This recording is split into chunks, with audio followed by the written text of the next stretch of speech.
Good morning, friends. Your Easter message. How did you expect the angel to show up? I want to start by saying it has been an absolute joy to have Jeff read to us from the Cotton Patch. I hope you've taken the time and figured out how to get to our YouTube channel so you can hear Judy praying and Trish singing and Jan playing and Sandy reading, me speaking, Jeff reading. Talk about living into our new series. This is how we draw the circle wide. This is how we create and live into those ripples of change, ripples of grace, ripples of new beginnings. In this day and age, on this Easter Sunday 2020, in the midst of social distancing and doing things differently, YouTube is a gift which allows us to draw the circle wide and to fill it with something familiar as well as something new and different. So, back to the Bible reading. What stood out for me this year was not the end of the story. What stood out for me was not the angel pointing the way for the women to enter the tomb and to witness the resurrection. What caught my attention was actually the beginning of the story. What caught my attention was the way that angel showed up. You know, this angel enters the scene by causing a commotion. I don't know about you, but that's not what I typically expect of angels. See, when I think about the story, I've always imagined the women moving quickly and quietly early in the morning before anyone is awake, while the world is silent.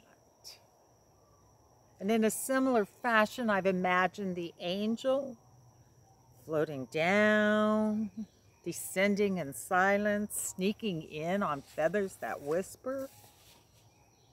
But not this angel, not this Easter, not this story. This angel shows up at the crack of dawn. So I imagine this angel landing with a loud thud. Landing, as my mother would say, like a herd of elephants. The Cotton Patch Gospel says there was a great commotion. No, it said a big commotion. The inclusive translation describes the big commotion as a severe earthquake. Earthquakes are just not the way I think angels should show up. There was a severe earthquake and the angel of God descended from heaven. Matthew 28, New Revised Standard Version. At the crack of dawn. I wonder if it sounded like a sonic boom. I wonder if it was like bam, and the atmosphere was shattered. This angel is disruptive, and this angel causes a major disruption in order to announce the resurrection. The New International Version describes an earthquake, a violent earthquake.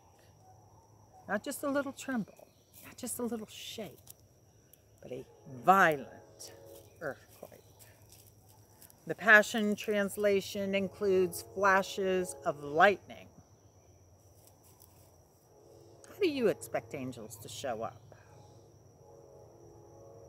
In your mind's eye, when you think about this scene, how do you imagine the angel entering? What does your angel look like? Does she float down soft and silky, or does she stand up and disrupt? Matthew's angel, the angel in this story, is undoubtedly disruptive. This angel didn't just roll away the stone. This angel causes a major earthquake. The angel was disruptive. And I think the reason this part of the reading stood out for me is because my life has been disrupted. Your lives have been disrupted.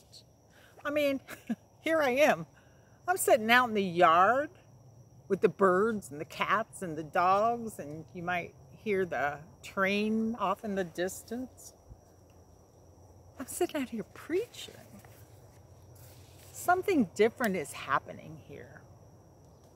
And it's not forever, but it is definitely disruptive, and it is definitely new, and it is definitely different. In a way, this virus, this COVID-19 thing, which is at the heart of our disruption, snuck in silently. You know, without a microscope, this thing is invisible. And yet something is happening, and we are fully aware. Now, no way am I suggesting that this virus is an angel from God or, you know, a heavenly messenger. But I really am seeing the connection with the disruption. This disruption and what it takes to get our attention. What it takes to get us to focus on something new and different. What it takes to get us thinking about the future. What it takes to get us to think about what we'd like to see resurrected, and what we'd like to leave in the tomb. What we'd like to leave buried behind us. What do we want to see resurrected? Now that we are disrupted, what do we want to see resurrected? And what do we want to leave in the tomb? And what would it take to make that happen? Let's say, for example, that we want to resurrect affordable, easy access to health care. Or maybe we want to resurrect fair wages, if that was ever a thing. What if we want to resurrect safe working environments? Accurate information? These are the things we want to resurrect. We have plenty of time to think about how might we make that happen. We have plenty of time to think about and to make a plan. Plenty of time to think about how to draw the circle wide. And then how to draw it wider still. These are the things we want to resurrect. We have plenty of time to think about how to make it happen. Now, granted, there isn't an easy answer. That doesn't mean we don't try. What it means is we call on those words of blessing which Sandy spoke over us on her YouTube video. The blessing that scorches, which was written by Jan Richardson. In this place where you have gathered, wait, watch, listen. Lay aside your inability to be surprised. Lay aside your resistance to what you do not understand. Draw the circle wide. It also means we draw on the words of the angel, the words of this disruptive angel, who showed up and said, "Don't you all be scared. Don't you all be scared, not one bit. I know you're looking for Jesus. I know you're looking for Jesus. He is not here. Jesus goes ahead of you. You will see Jesus when you get there. Those are some pretty interesting directions, aren't they? Don't be afraid. Jesus is not here. You'll see Jesus when you get there. Wow. And you know what? The women in the story, just like us, they were filled with fear and they were filled with excitement. And they ran off to tell the others. They ran like mad to tell the students. And what do you know? Jesus was there when they got there. And according to the Cotton Patch Gospel, Jesus met them and said, "Howdy." And then Jesus said, "You all quit being scared. Go tell the others. You will see me when you get there." That is the Easter message. An Easter message for Easter people. Quit being scared. Tell the others. You'll see me when you get there. Friends, let us not forget that we are blessed. We are blessings. You are blessed. You are a blessing. You are and we are the children of God.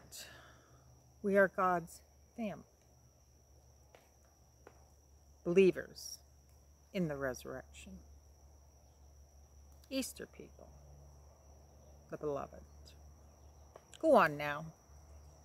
Draw the circle wide.